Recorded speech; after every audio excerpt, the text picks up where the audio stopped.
Hi guys, welcome back to the shop. I have right here a Beeman R7, this real early one. Yeah, it says San Rafael on it. And this was sent in to me by Mr. Steve Barton over at Solid Rock Machine Shop. And this is going to be gifted to his daughter. And anyway, he sent it in, wanted to get it all fixed up and everything. And I just wanted to take time. I know he kind of wanted me to do some videos on me going through it and what all I was doing and everything. And I also thought it'd be a great opportunity, since this is such an early model R7, to go ahead and show, you know, just kind of the differences, more or less the evolution these little rifles have taken over the years. Some of the things that you typically run into. And I used to have an article up about tuning HW30s and R7s, and I kind of put it up as a response to, you know, there were people that would say, oh, the gun's just fine out of the box. Anybody that tunes one is just ripping you off. And I kind of felt the need at that time to go ahead and you know, put a little article up and just kind of describe what I do when I work on them, and you know, the pros and the cons of everything, and you know, what the benefits were. Anyway, you know, being that it was that I did it in response to you know, somebody kind of insinuating that I was being dishonest or taking advantage of people, you know, the way, you know, that kind of came across in the article, you know, as I wrote it and everything. And you know, it talked about the things I was doing, and just like I did on my last addendum video, you know, people walk away with the impression I'm saying, oh, this is a problematic rifle. Well, I want to show in detail. One thing especially would be nice about this particular rifle is to show you, because this thing has thousands and thousands and thousands of rounds on it, and there were things I mentioned in that article. I want to show you what one looks like that was just bone stock. I don't know how many thousands of rounds on it, but quite a bit. This gun has been used and enjoyed for years and years, and I believe Steve said it was in his younger days. So there's a few things we run into here that are common on older rifles that were you know, used as a work gun, more or less, you know. And you know, little accidents happen. I know everybody knows what it means to, or if you've been around and shooting spring guns for a while, you know what it means when one's been triggered off, or if your hand has slipped off the barrel when you were cocking the rifle and the barrel slammed shut. Well, this one had that happen, and I want to show a couple of things here in particular that we're going to be getting into, correcting some of the issues that brought about. And anyway, I hope you enjoy watching this. I hope you find it informative. It'll be kind of neat putting something up that's a little bit more balanced than the original article that I put up about the R7. One thing that I didn't do too much in that other article is I just laid out the things that I did and what I improved on, as opposed to, you know, what makes the rifle so desirable and so many people just really like the gun. You know, some people have a preference for some of these earlier guns, and there are a few things about them that are kind of neat. I wouldn't go so far out on a limb as to say that I actually prefer the older ones. They do have a bit of nostalgia for me that, you know, that the newer ones don't. But I guess that's with anything, you know, older. And anyway, I just want to point out some of the differences. Anyway, hope you enjoy. I'm taking this rifle apart. One of the first things that I noticed was it was obvious, and I'll tell you what, I'll go ahead and just slip the pivot bolt in here. Well, I got the pin out of it too. Let's see here, which one. Put the pin in. And I'm just going to slip the pivot bolt in here real and get it started. Now I hope this shows up. I hope you can tell. Now, I'll try and position it here, and hopefully you can tell just by looking at this with this receiver straight that the barrel is pointing up. And I, you know, most people know and have seen one that's been triggered, and usually the barrel is bent right here, and it kicks up slightly. And that's true with this one. But here's the receiver perfectly level, and if you look real closely, you'll notice that the breech is also pointing up. The barrel is bent up. The breech is pointed up also. If I were to perfectly level the breech, see, it looks a little more, that's holding the breech level. Now you can see the back of the receiver is actually pointing up. What happened on this rifle, and you see this on a lot of the smaller rifles. I know I've done a bunch of little RWS, like the little 25s and the 23s and stuff like that over the years. And, you know, you've seen some of them where they've been triggered off repeatedly. And what happens is the forks right here on the front of the receiver are bent up. Not only is the barrel bent, but the forks on the receiver are bent. And what you have to do to correct that is straighten the forks on the receiver. And I'm going to, same like when I on the video where I'm talking about truing up 124's forks where they're spread out. This one, they're actually bent up, and I know nobody's going to be able to see this on the video. The forks, you know, being bent up. So I'll just go ahead and show you a couple little things here real quick. Like this piston moves pretty free, but you will notice it gets right about there, and then there's a little bit of extra effort. You know, it'll go pretty good, and then you get right at that bottom, there's a little spot where it binds. What you run into right there, you see it's loose back here. Now it's kind of greasy too, and still a little bit sluggish up in there, but when you get, see, it free falls, and then you get that little snap right there at the bottom of the tube. Because when this thing got triggered off, it bent the forks, but also slammed on this tube, and this tube is distorted on the ID. Before I was able to hone the ID of these receivers, that was something you had to live with. You could straighten forks on rifles and stuff like that, but you'd always be left with a little bit of a tight spot here right in the end of the receiver. Anyway, we're going to be able to hone this one out, get it absolutely perfectly straight, get rid of all those tight spots, and get it absolutely perfect. It's pretty, ain't it? You can see some of that old factory grease has just turned to like a varnish.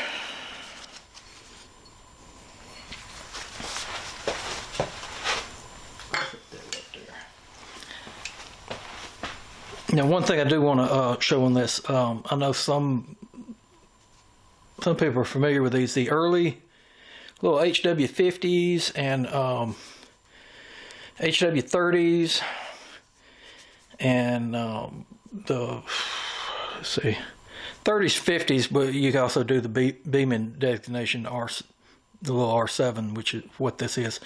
The front sights were dovetailed in from the side, and it's got a, it's a metric, I can't even remember. I'm thinking it's 10 millimeter. I may be wrong on that, but it's roughly 10 millimeter. Anyway, it's got a little 60-degree dovetail in here, and a little front sight, and invariably every single one of these, the hood's missing off the front sight, and I know everybody looks for those hoods, and I thought about at one point making a little batch of those hoods and making them available. I don't know the amount of work that would go into it. I just don't know if it would really be economical. One of the things I did think about doing, and I may go ahead and do it on this rifle, is make an adapter and put one of the late model front sights that actually takes the inserts. As this one's, you know, it's got the blade. The newer ones are hooded and got a little knurl wheel on the back. I don't want to have one handy, but I'm probably just going to make an adapter that slides into this dovetail, and then it's got the regular dovetail in the front so the sight can slide on from the front. It's just a little bit of an upgrade. And I wanted to get some footage. If you look at the pictures, I'll put a link down in the description and give a link to the original video where he was talking about sending this in.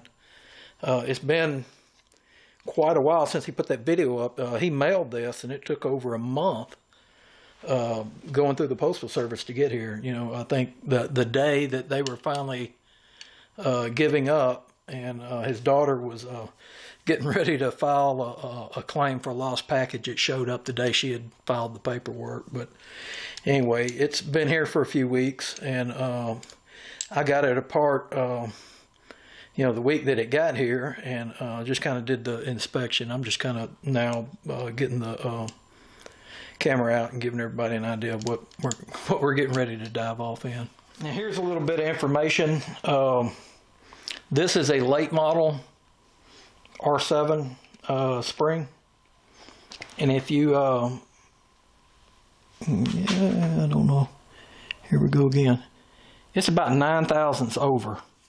It's metric, but I'm just using, you know, regular dial caliper here just to show you a comparison. About 109 thousandths, which is not quite 3 millimeter. This is actually this is out of his rifle, and it's fairly early. You see what they look like after, you know, thousands and thousands of rounds. They kind of kink, and I think when I did my original article, I had a picture up there and showed how, you know, when they do this, when they start kinking up, this guide's not a really good fit, but when the spring starts kinking up and it starts spiraling like that, that kink will make it press against the piston wall, and it will kind of tame some of the vibration or the noise that you would hear out of it. But getting back to what I was talking about, this spring, when you mic it, it's about 115. I don't know if that, yeah, you probably ain't gonna be able to see any of that, but anyway, that 6 thousandths doesn't seem like a lot, but these earlier ones had a fairly significantly stouter spring in them than the later model ones did. And these early guns typically shot a little bit faster than what the newer guns do. Newer guns, typically I see them over I'm just going to say over the last 10 years, I've seen rifles that come in, they settled in, and they were shooting about 590 up to about 630. And these early ones, you typically saw these, you know, they would come in, I'm going to say around 615, 620. But every now and then you would have one come in, it was almost 680, you know, and that's after it broke in and settled in and everything. Like I said, things were a little bit, the springs were a little bit stouter, and they actually had just a little bit longer stroke. It ain't much difference. I mean, you can get a little bit more. If you were taking the newer spring and putting it in here and spacing it up to where it was completely compressed when the rifle is caught, you wind up with about 350, 400 thousandths more spacing you can put in on it. And you can use one of the newer springs in these, and they shoot real good, but they typically, with the slightly smaller spring in them, they're a little bit slower shooting. I kind of get into a quandary with people. Sometimes I tell them, it's like, you know, the early rifle had a little bit stouter spring in it, and they're like, no, I don't want. They bought a kit that was higher power or something like that, and they're trying to get away from squeezing every last drop out of it like they had done before, and that's and I understand that. I absolutely would do the same thing, but the earlier rifles took a little bit stouter spring, and if you throw the later model spring, or springs that are designed for the later model one, they typically lose about 50 feet a second. So if you got a gun that's shooting about a late model rifle and it's shooting about 620 with that spring, you can take that same spring and put it in one of these older rifles and everything, and you might only get 580. I had one time that only shot about 565 with the newer spring in it. And when I suggested to go with just a slightly stouter spring, I mean, we're only talking 0.006 difference between these two springs. The customer would say, no, I don't want to go there. And I'm like, okay, but you got to understand, then when they would get the rifle, they'd chronograph it and see it shooting 575, 580, and then they would be upset that it's that slow. They'd say, why did I lose all that power? And it's like, well, it's not a lot of power. I have one guy with an R7 that I did before, and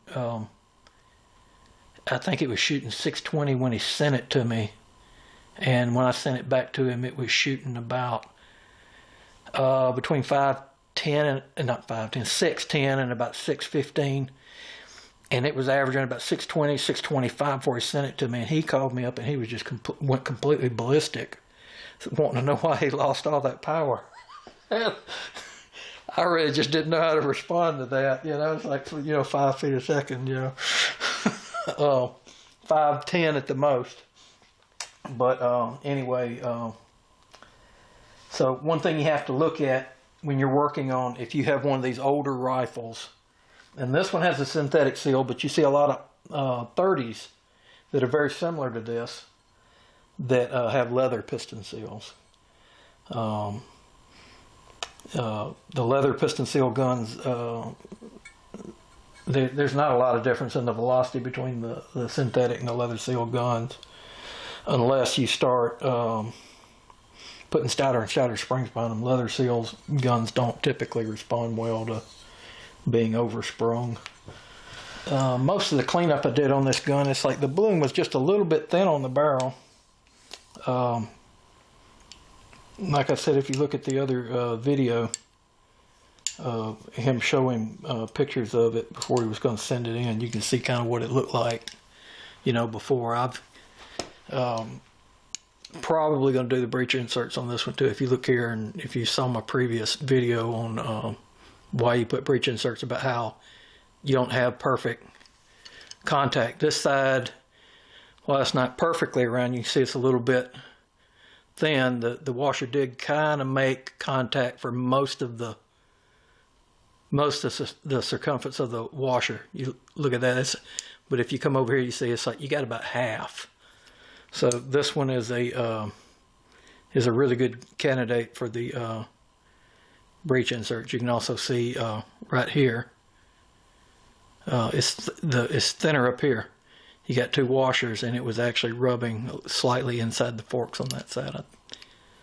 This side just barely right here, but not near as bad.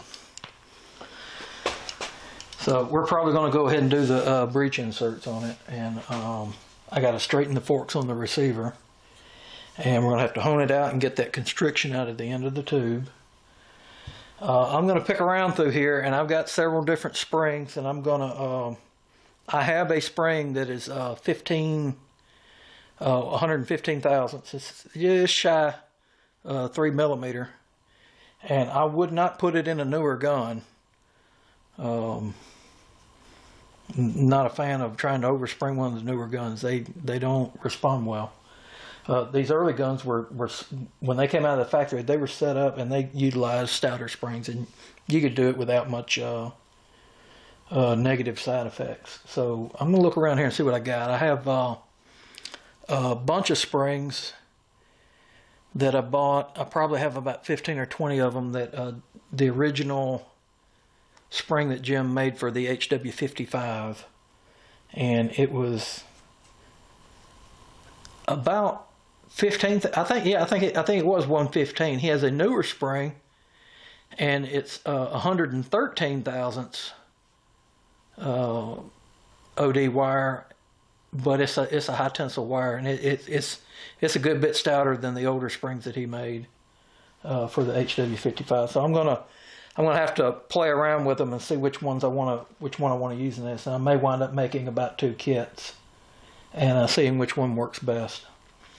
I've got a bunch of other HW30s that I'm getting ready to do, and I have 30s and R7s that are waiting to get done. It's a backlog. I'm not going to go into video what I've had a lot of stuff going on over the last 2 or 3. It's actually been longer than 2 or 3 years. Anyway, it's got me backed up, and there's a lot of stuff here to do.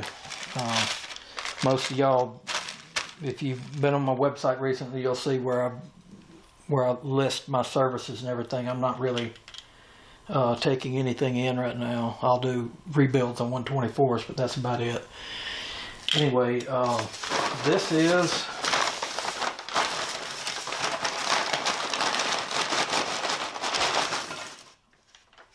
all my HW30. This is all my HW30 springs and guides that I've made up, and none of these springs, even though I've already preset all these, typically, well, that ain't a horrifically bad fit.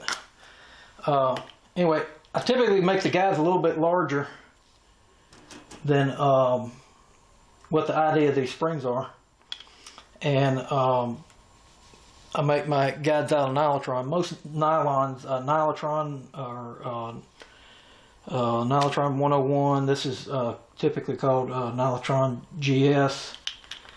They grow. They do have a moisture absorption rate, and what I typically do is I like to make these in advance and let them stabilize for a while, because they will grow. That's actually a good thing if it happens over a long period of time, because as these springs take a set, as you saw in a previous video, as these springs take a set, the ID will grow. So sometimes if you make a guide out of steel or hard bronze or something like that, after you get thousands and thousands of rounds on them, the idea of spring will start getting bigger, and it won't fit the guide like it did when it was new. Putting a little bit of lube here and there and this and another will help with that. It's not a drastic change, and you typically set, if it's a steel guide or a bronze guide, you're typically going to make it where it's a little bit tighter fit on the front end, whereas with these I will typically set them up where they're slightly looser fit, because once there's lube on them and everything, they will absorb some of that lube and they will grow. And I use these are a little bit quieter, gives you a little bit slicker shot cycle. They are made to be used. The only negative I've had with these is every now and then somebody will have a gun and they'll get it from me, they'll get it tuned, they'll shoot it 100, 200 shots, they'll set it in the closet, and then 10 years later they'll say, hey, you know, I got this gun out and I noticed it's 100 feet a second slow. Well, if you continue to shoot these guns over a 10-year period, you know, fairly often, pull it out and put a few rounds and everything, it's not much of an issue. But if somebody is not shooting the rifle, then you know,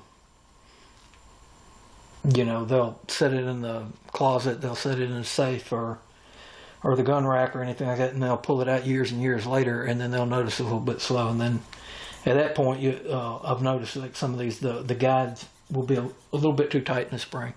And it's not a big deal. You pull the guide out and you just turn it down a little bit. Well, I let these stabilize over a period of time before I see. These are all oversized. And what I'll do is when I get ready to install them in a rifle, I'm going to turn these to be the right fit.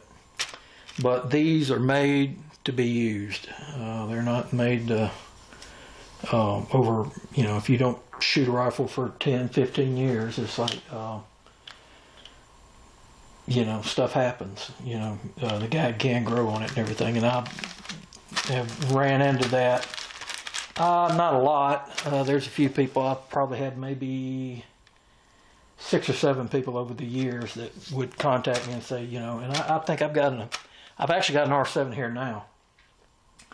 And one of the things I'm going to do, I went in it and I loosened up the guide and everything, but it was years and years ago. And I just need to go completely through it again. I was just going to loosen up the guide, but I'm going to have to go completely through the rifle again. We'll get in. This is going to run I guess this is kind of running long.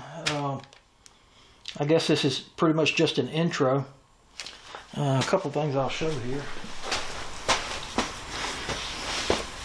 One of the things I had mentioned to Steve, this is the stock that came in with the gun. It got a little damp. It's got some, you know, a few little handling marks and everything over the years and everything. Like I said, it was a work gun. I just happened, and one thing about the early ones, his rifle did not have a safety, and you'll notice that on these early rifles they have a little cap that goes over the back of the receiver. I'll go ahead and set that on here. The early model HW30s, before they had a safety button, a lot of them just had this little metal cap. A lot of the early RWS guns were kind of the same way. They had a little metal cap that goes over the back, and you'll see that the inletting has to allow for this little metal cap to be. So later model stocks, you can't drop this action in a late model stock. And I've had this stock right here, and I've had it. I mean, it's pretty. There's a few little handling marks on it and stuff like that, but it's, you know, it's something I didn't want to put centers on and turn into a pattern, because it was just I felt like it was a little bit too nice for that. I'm just gonna swap Steve out between. I'm gonna take this one, and since it's a little bit rougher, I'm gonna go ahead and take this and use this as a pattern, as opposed to like I said, I never wanted to mess this one up because it was just in too nice of a shape to be anyway. But I mentioned to him that I'd go ahead and swap it out. I'll just be able to use his stock as a pattern, and I'll be able to just, you know, put his rifle in this one. And as you can see, it's you know, it's just real clean looking and a perfect fit. This is what I do most of the day. Sit around and think, what did I forget?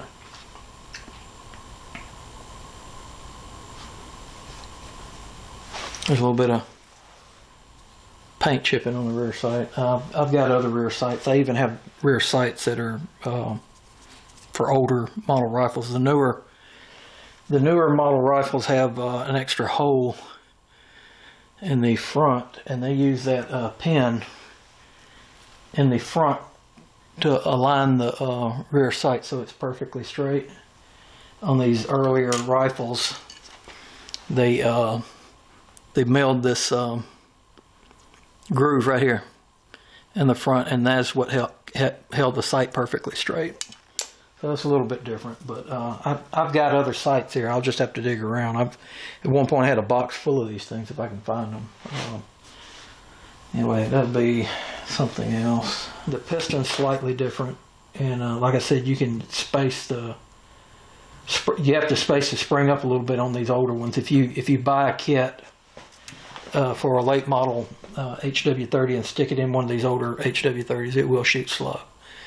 And you can go in there and add spacers in the front of the piston. On these older ones, you're actually a little bit better off if you throw a little bit of extra weight in the piston to kind of get the power up, space it up, and give you a little bit extra power. They respond well to having a little bit of extra weight. Anyway, like I said, be checking back with us. I'm probably gonna do this in about a 3-part series. This will just be the introduction. But yeah, I'm not gonna stand in front of the hone for hours, you know, or anything. It won't take long to fix this. Not like the 97 video. I'll take some snapshots and show a little bit when I'm straightening the forks on the receiver. That's a fairly, like I said, on the smaller rifles, the older Dianas and the early HWs is fairly common if they've been triggered off a few times that you get tube distortion in forks. Anyway, I'll just devote a video to straightening and doing the barrel.